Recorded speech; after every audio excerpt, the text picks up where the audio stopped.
Assalamualaikum warahmatullahi wabarakatuh.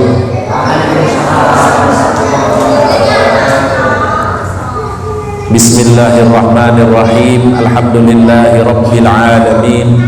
Allahumma salli wa sallim wa barik ala sayyidina Muhammadin wa ala alihi wa sahbihi ajma'in. Amma ba'du.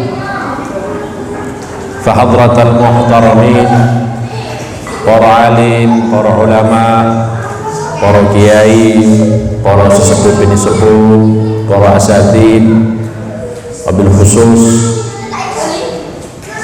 Al-Ustadz Dandi, Al-Ustadz Asep, lan sedoyo, para jamaah, bapak-bapak, ibu-ibu, adik-adik sekalian, mugi-mugi kula lan panjenengan sedaya tansah pinaringan kesehatan lan keafiatan dening Gusti Allah Subhanahu wa taala, dan mudah-mudahan perkumpulan kita malam hari ini menjadi perkumpulan yang membawa keberkahan untuk kita semuanya.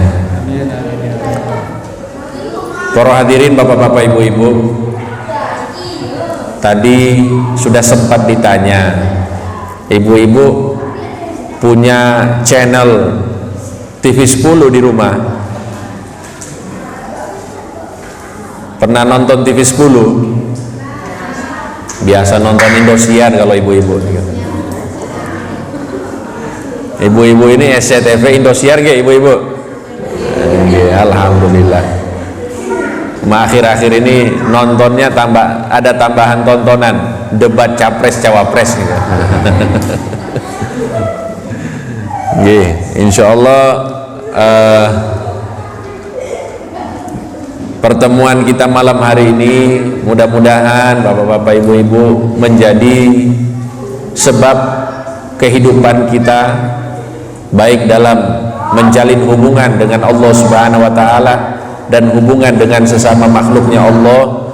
Mudah-mudahan tambah barokah, mudah-mudahan tambah baik, mudah-mudahan tambah manfaat. Amin Allahumma amin.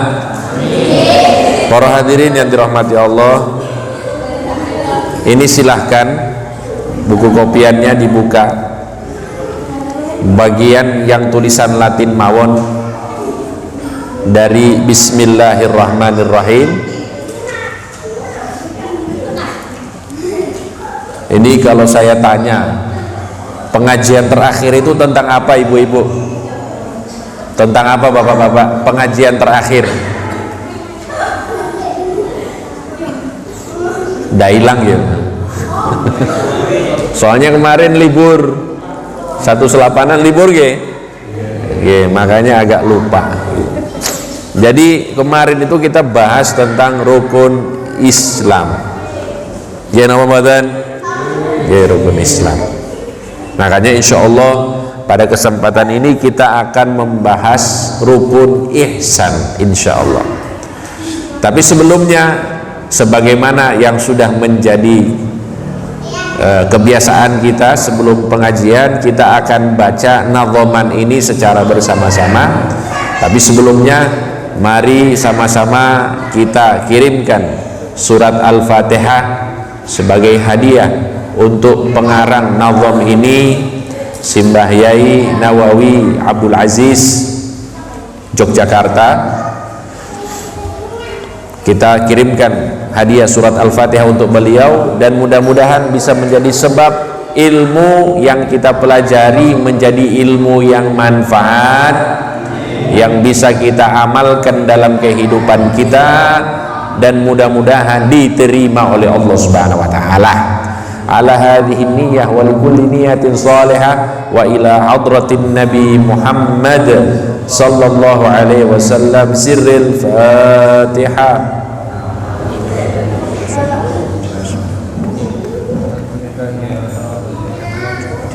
Iyyaka na'budu wa iyyaka nasta'in ihdinas siratal mustaqim siratal ladzina an'amta 'alaihim ghairil maghdubi 'alaihim waladdallin. Amin. Salatullah salamullah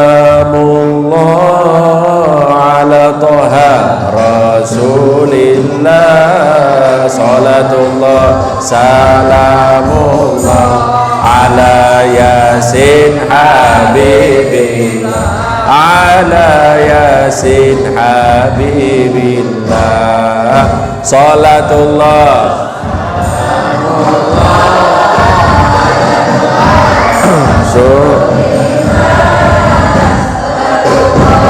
salamullah ala yasin habibillah, ala yasin.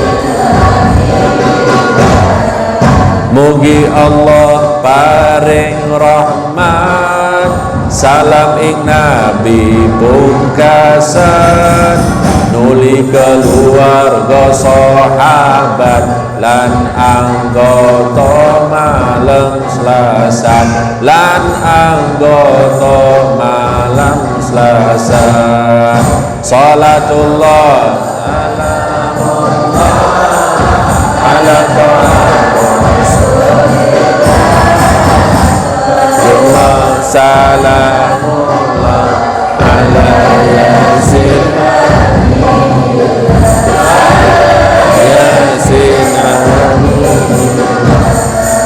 agama telu rukune, iman Islam lan ihsane, lakonono supayane becik lahir lan batine, becik lahir lan batine. Salatullah ala toha rasulillah,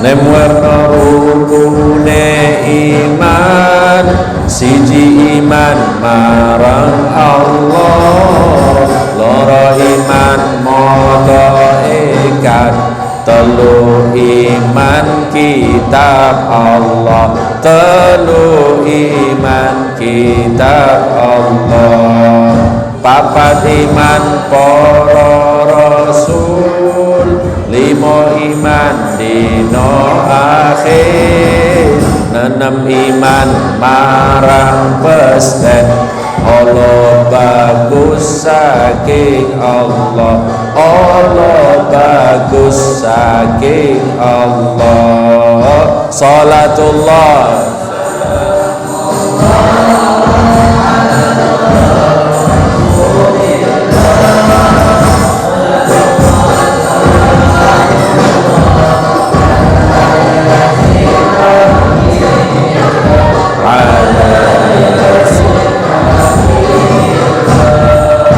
lima rukunipun Islam, syahadat salat lan siyam, zakat haji yen kuwasa, serta dalane sentosa, serta dalane sentosa. Salatullah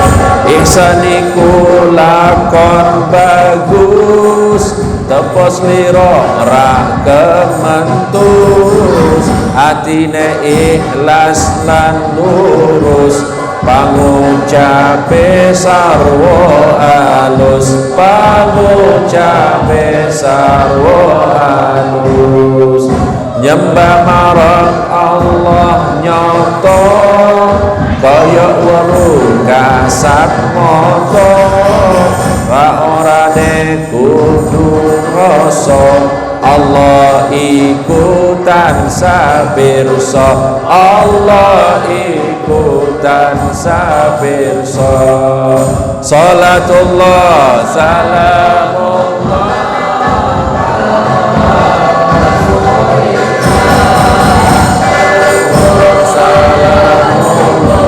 ala yasin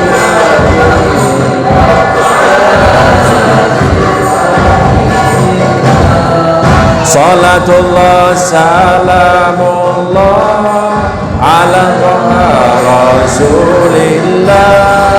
Salatullah salam ala yasin habibillah ala yasin habibillah.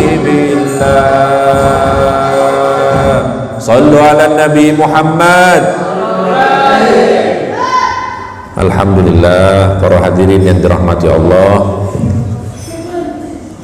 Ini insyaallah kita ngajinya 1,5 jam.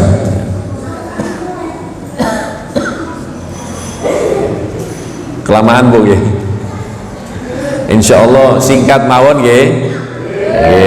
Soalnya pengajian yang paling enak niku pengajian yang singkat. Setuju napa mboten? Setuju napa mboten? Setuju. Kalau ndak bilang setuju, hatinya bilang setuju pasti niku.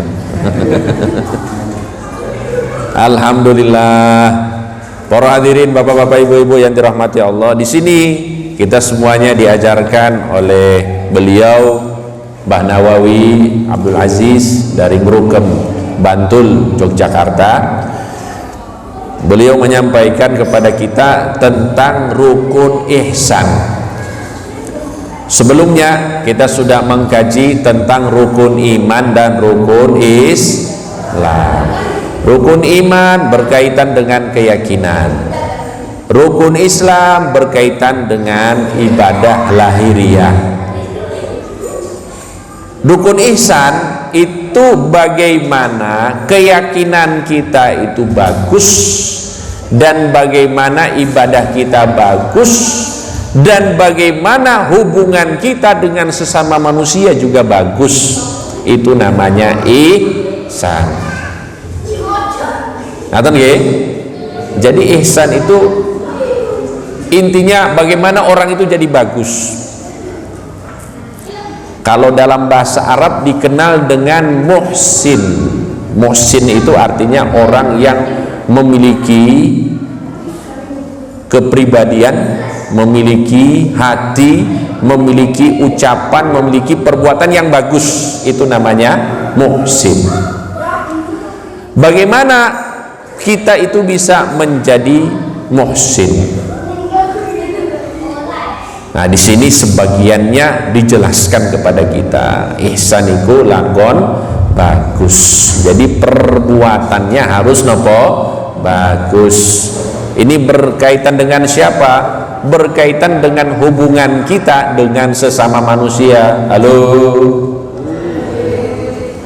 Jadi agama Islam itu bapak-bapak ibu-ibu bukan cuma perkara sholat, bukan cuma perkara ibadah, bukan cuma perkara bagaimana kita itu menutup aurat, bagaimana akhlak-akhlak dengan yang berkaitan dengan ibadah saja, dengan hubungan kita dengan Allah saja, tapi dengan hubungan sesama makhluk Allah ini juga diatur dalam agama kita. Jadi jangankan hubungan dengan makhluk, bapak-bapak ibu-ibu, agama Islam itu mengatur bagaimana kita masuk kamar mandi. Ya napa mboten? Di dalam kamar mandi apa yang harus kita lakukan? Diatur di dalam agama Islam. Setelah buang air harus istinja. Nanti setelah keluar dari kamar mandi juga ada adab-adabnya. Kalau misalnya hal yang kecil saja seperti kamar mandi, ya, mohon maaf niki, itu diatur dalam agama Islam, apalagi hal-hal yang lebih besar, pasti itu juga sudah diatur dalam agama kita. Nah, niki insyaallah panjenengan pun ngertos nggih bapak-bapak ibu-ibu. Nah, kemudian dilanjutkan niki tepos liro ra kementus. Intinya kita itu menjadi manusia itu harus berbuat baik, kemudian harus tawadu. Harus apa? Tawadu. Tawadu itu apa? Tawadu itu rendah hati, ngaten nggih? Tidak sombong. Rendah hati, tidak sombong. Di dunia ini ada orang sombong nggak, ibu-ibu? Ada. Banyak. Orangnya hadir. Hadir.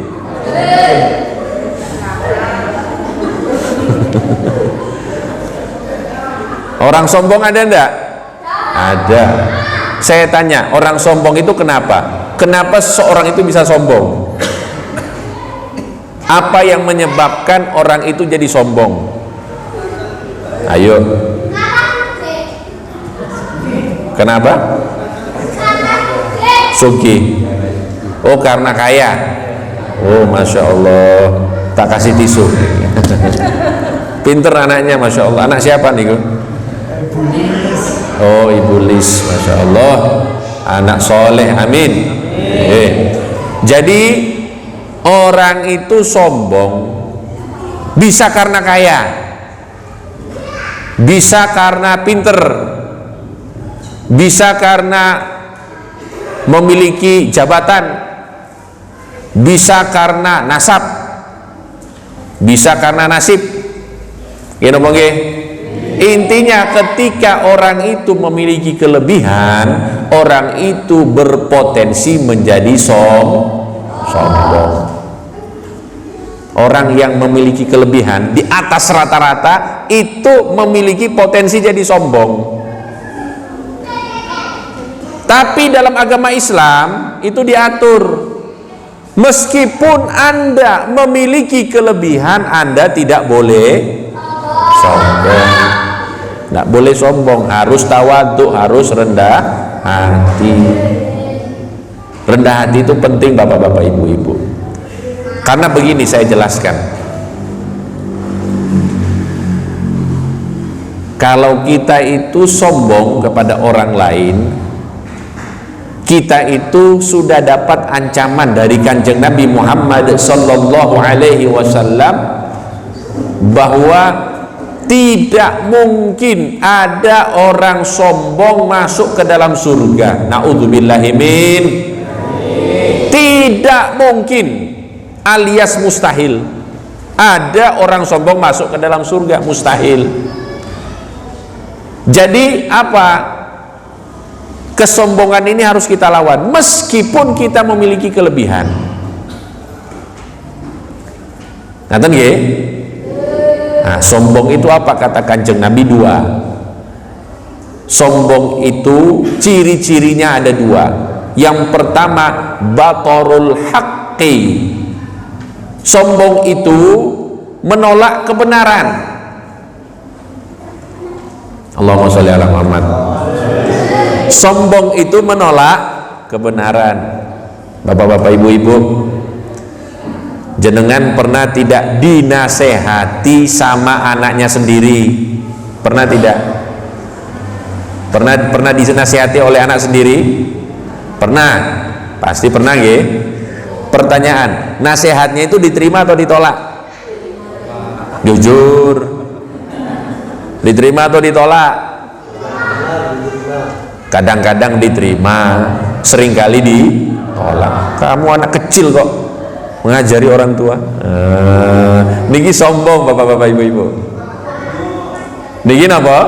Sombong. Kalau yang disampaikan benar, itu diterima. Karena kalau kita terima berarti kita rendah hati, kita tidak meremehkan orang lain. Niki. Jadi kesombongan itu diukur dengan itu. Ketika kita bisa menerima kebenaran meskipun dari orang yang lebih rendah daripada kita, mungkin lebih miskin daripada kita, mungkin lebih bodoh daripada kita, mungkin lebih mudah daripada kita, tapi kita bisa menerima, maka ini adalah orang yang tawadhu, orang yang tidak sombong. Itu satu. Yang kedua, wa ghamtun nas. Apa itu ghamtun nas? Meremehkan orang lain. Jadi tanda orang itu sombong, dia itu meremehkan orang lain. Masya Allah.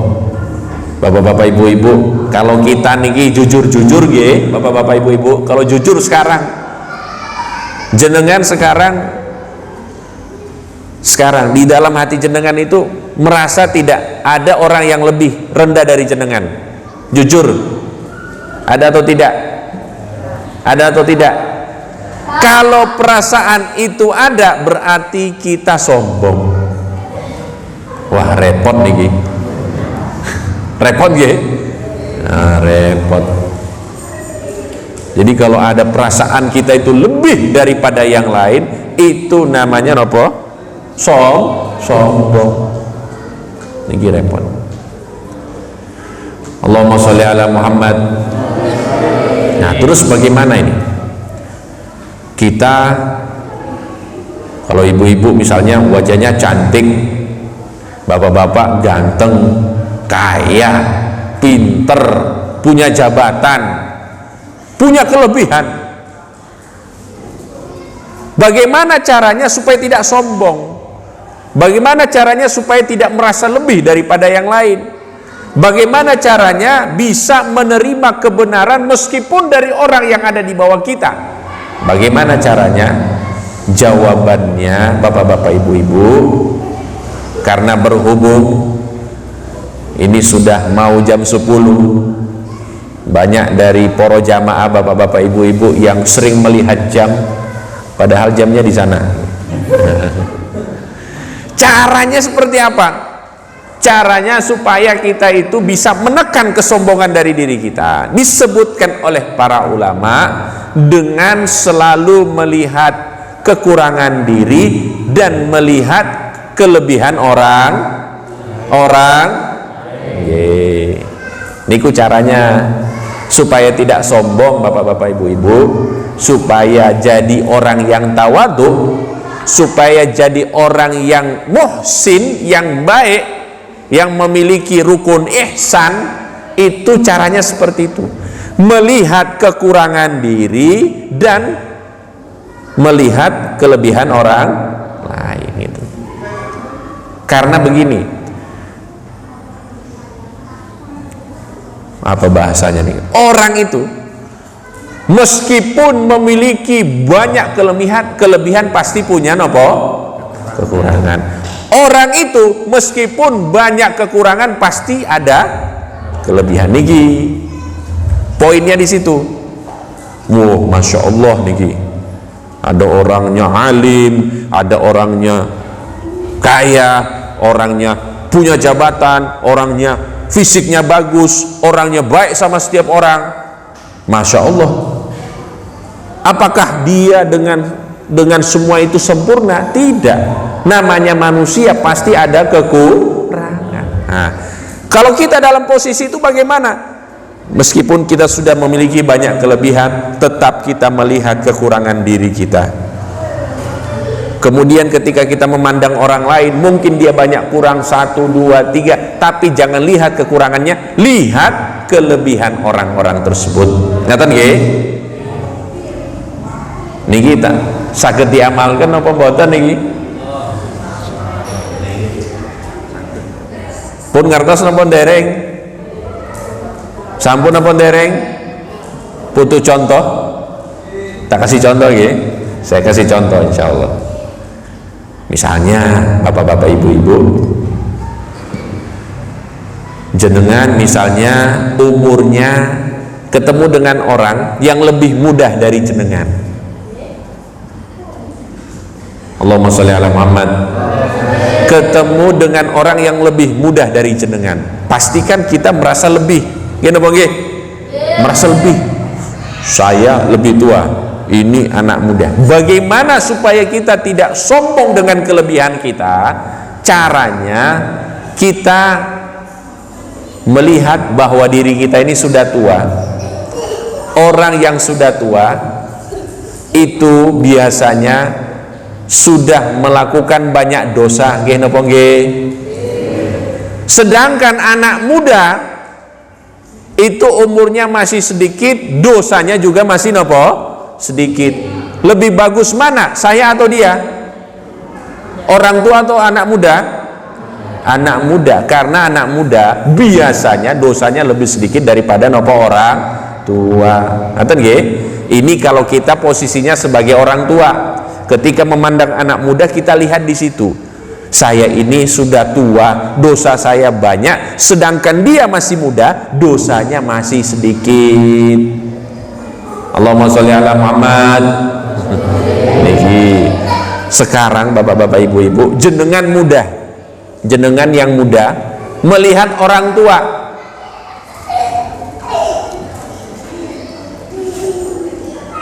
ada tidak anak-anak muda merasa lebih daripada orang tua? Ada tidak? Ada nggih? Mungkin dia lebih pinter, lebih canggih dan lain sebagainya. Ketika kita lebih muda melihat orang yang lebih tua, kebalikannya para hadirin yang dirahmati Allah, jangan lihat dosanya tapi lihat amalnya. Lihat apa? Amalnya. Saya yang masih muda, ketika melihat orang tua, saya memandang orang tua ini luar biasa, karena umurnya sudah tua, amalannya pasti banyak dan lebih banyak daripada saya yang masih muda. Niki cara mengamalkannya nggih bapak-bapak ibu-ibu. Jadi kita itu pokoknya bagaimana caranya melihat kekurangan diri dan melihat kelebihan orang lain. Saya kaya, amin Allahumma. Jenengan kaya, amin Allahumma. Aminnya sambil merempi ya, amin.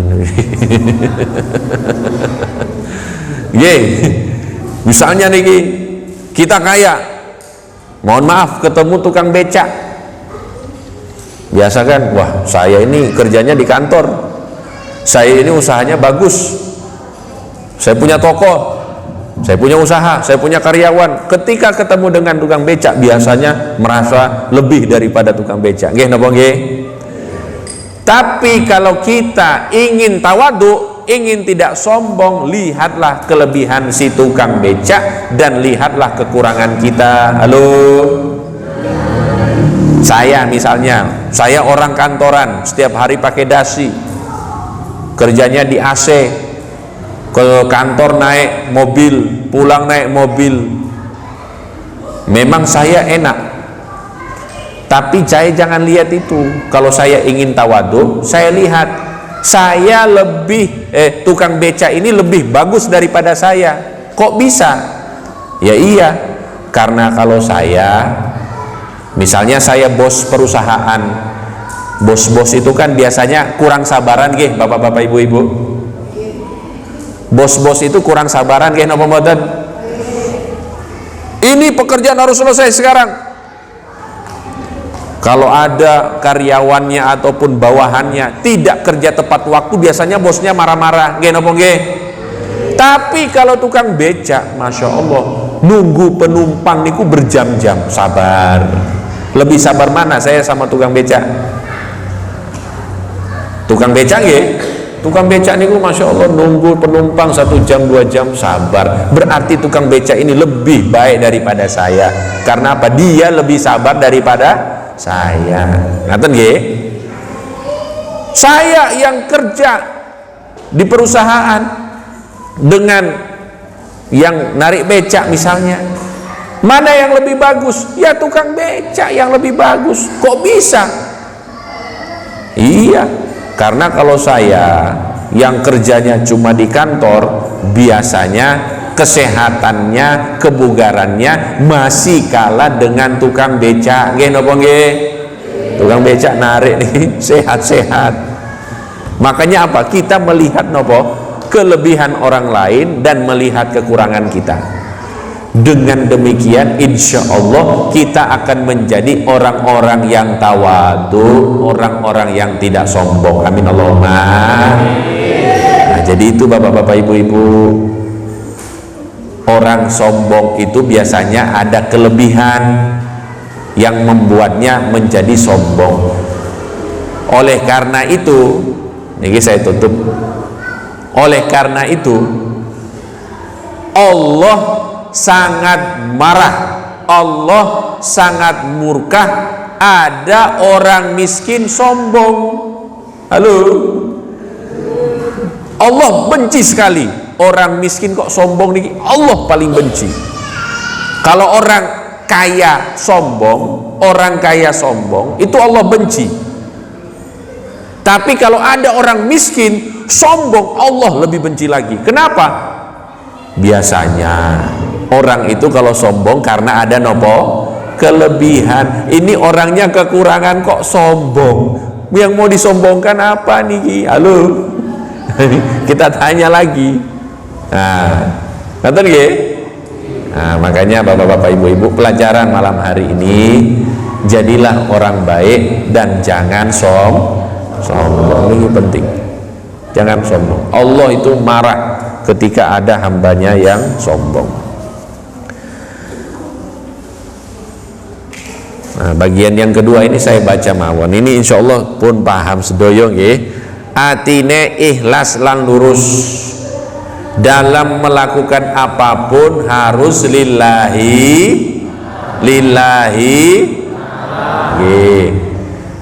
Usolli fardul isya'i arba'a raka'atin mustaqbilal qiblati ma'muman lillahi. Allahu Akbar. Jadi dalam hal apapun itu harus lillahi ta'ala, harus ikhlas karena Allah subhanahu wa ta'ala. Jadi tidak ada yang lain-lain. Saya hadir Rotibul Haddad, niatnya apa? Lillahi ta'ala. Alhamdulillah, ternyata hadirnya itu dapat snack. Alhamdulillah. Itu bukan tujuannya, nggih ibu-ibu. Dapat snack, dapat apa, ini bukan tujuan. Apalagi niatnya nyari sendal baru misalnya. Wah, itu niatnya ndak lurus niku. Niatnya bengkok. Niat yang lurus itu lillahi ta'ala. Dulu orang-orang dulu itu kalau mau mengerjakan sebuah amalan, contoh nggih, masuk ke masjid niki, mau menghadiri nopo pembacaan Rotibul Haddad. Orang-orang dulu kalau mau menghadiri majelis-majelis yang baik, niat-niatnya ditulis, bapak-bapak, ibu-ibu, ditulis. 1, baca Rotibul Haddad. 2, nopo mawon nggih, apa ini, solawatan. 3, silaturahim. 4, mendengarkan pengajian. 5, iktikaf di masjid. 6, ditulis satu-satu. Supaya apa? Supaya niat itu benar-benar lurus lillahi ta'ala, bukan yang lain. Katen nggih? Nggih. Atine ikhlas lan lurus, pangucape sarwa halus. Nah, ucapannya juga harus nopo? Halus. Ucapan yang halus ini insya Allah juga tanda orang yang baik, karena ucapan itu adalah isi dari hati. Ngaten nggih? Kalau kita mau tahu hati seseorang itu, lihat mulutnya, lisannya seperti apa. Yang keluar dari mulutnya itu adalah terjemahan dari hatinya. Kalau ada orang ucapannya bagus, tidak pernah berkata-kata kotor, berarti hatinya bersih. Tapi kalau orang sedikit-sedikit, mohon maaf, misu, ini hatinya kotor. Ngaten nggih? Allahumma sholli ala Muhammad. Ya, ini sudah lewat ini. Biasanya sampai jam 10. Ini udah lewat 8 menit. Sebagian ibu-ibu sudah berguguran. Ya, insya Allah kita cukupkan sampai di sini. Mudah-mudahan kita semuanya diberikan umur panjang oleh Allah Subhanahu wa taala dalam keadaan sehat walafiat, dan mudah-mudahan masih diberikan kesempatan lagi oleh Allah bisa hadir di dalam majelis rotib ini mengikuti pengajian. Insya Allah ketemu lagi tahun depan, amin Allahumma, bulan Januari insya Allah bisa ketemu lagi. Mudah-mudahan tambah barokah, tambah makmur, tambah banyak, rezekinya lancar, utang-utangnya lunas semuanya, dan mudah-mudahan semua yang menjadi hajat kita, menjadi cita-cita kita, permintaan kita, semuanya dikabulkan oleh Allah Subhanahu wa ta'ala. Amin Allahumma, amin Allahumma, amin ya rabbal. Sallallahu ala sayyidina Muhammadin wa ala alihi wa sahbihi wasallam. Alhamdulillahi rabbil alamin.